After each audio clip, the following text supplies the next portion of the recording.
एक फुगेवाल्याची गोष्ट आहे. एक फुगेवाला असतो, तो त्याच्याकडं फुगे विक्री करत असतो. तो फुगे विकण्याचा व्यवसाय असतो. तो गावात पूर्ण हिंडायचा.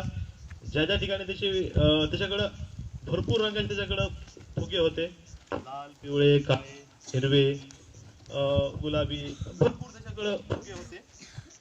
तो जेव्हा जेव्हा त्याची फुग्याची विक्री कमी व्हायची, तेव्हा तो त्याच्याकडे असलेला हिलियम गॅस जो आहे तो त्यात भरायचा आणि तो फुगे उंच वर सोडायचा.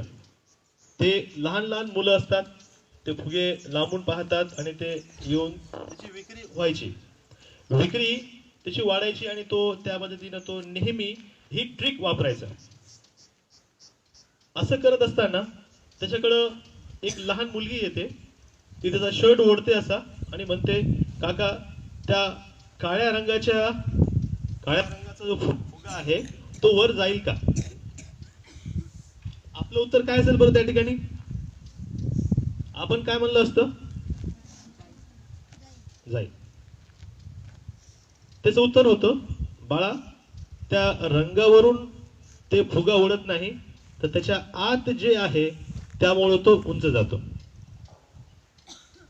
आपल्या जीवनामध्ये सुद्धा तसं आहे. आपण जे काही आहोत, जसे आहोत, आपल्या अंतरामध्ये, आपल्या आतमध्ये जी काही इच्छा असेल, आपल्याला जर चांगलं काही व्हायचं असेल, चांगलं काही बनायचं असेल, तर त्यासाठी आपल्या आतमध्ये, आपल्या स्वतःमध्ये एक प्रकारची ऊर्जा पाहिजे, एक प्रकारचं ध्येय पाहिजे. आपण कसं वागतो त्याला महत्व आहे, आपण शिकतो ह्याला महत्व आहे, पण आपण कसं शिकतो ह्याला त्यापेक्षा जास्त महत्व आहे. आपण असं म्हणतात, देयर इज एक सुविचार सुद्धा आहे, it's not what you do but the way you do it matters more. तुम्ही काय करता ह्याला महत्व नाही, तर तुम्ही ते कसे करता याला महत्व आहे. आपण सगळेजण शिकत आहोत, आपण सगळेजण जीवनात भरपूर ज्या काही गोष्टी असतात त्या जीवनात आपण कार्यरत असतो, जगतो, उठतो, बसतो, भरपूर गोष्टी असतात, पण ते कसं करतो ह्याला अति महत्व आहे. आपण शिकत आहोत, आपण इमानदारीनं शिकलं पाहिजे. ऑनेस्टी त्यामध्ये महत्वाची आहे. आणि आपण कसं वागतो त्यालाही महत्व आहे. आपल्या वागण्यामुळं कुणाचंही मन दुखावलं नाही पाहिजे. समाजाचा, आपल्या सोबती यांचा काहीही कुठल्याही प्रकारचा त्यामध्ये एक द्वेष झाला नाही पाहिजे.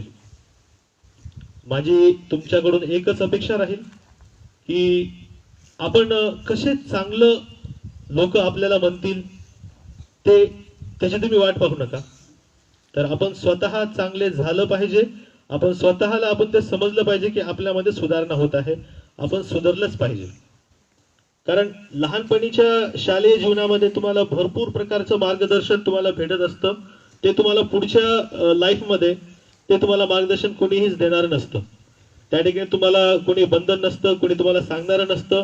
पण त्या ठिकाणी आपण आपले जे काही चांगले गुण आहेत ते दाखवले पाहिजेत आणि त्या पद्धतीने आपण एक खूप मोठ्या प्रकारे एक आपलं नावारूपास आपण स्वतःला आणलं पाहिजे. बस.